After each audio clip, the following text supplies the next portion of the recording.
اور تم جہاں سے نکلو نماز میں اپنا منہ مسجد حرام کی طرف کر لیا کرو، بے شبہ یہ تمہارے پروردگار کی طرف سے حق ہے،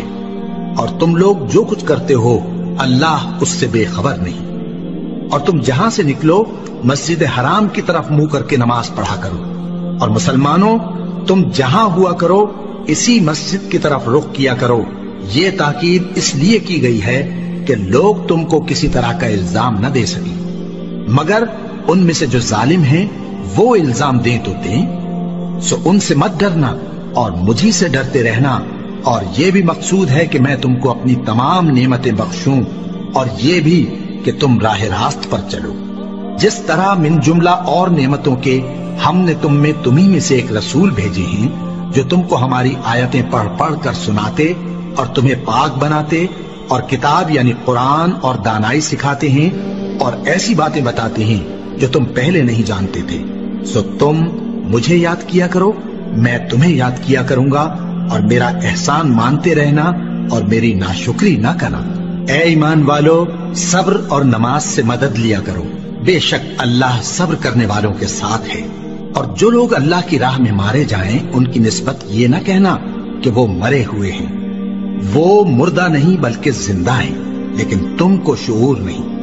اور ہم کسی قدر خوف اور بھوک اور مال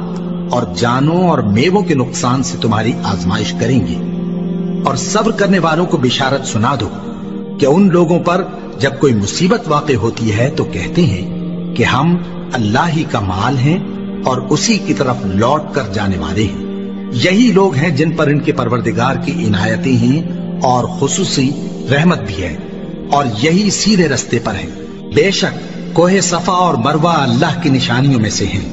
تو جو شخص خانہ کعبہ کا حج یا عمرہ کرے اس پر کچھ گناہ نہیں کہ دونوں کے درمیان چکر لگائے،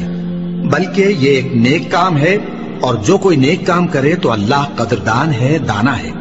جو لوگ ہمارے حکموں اور ہدایتوں کو جو ہم نے نازل کی ہیں کسی غرض فاسد سے چھپاتے ہیں،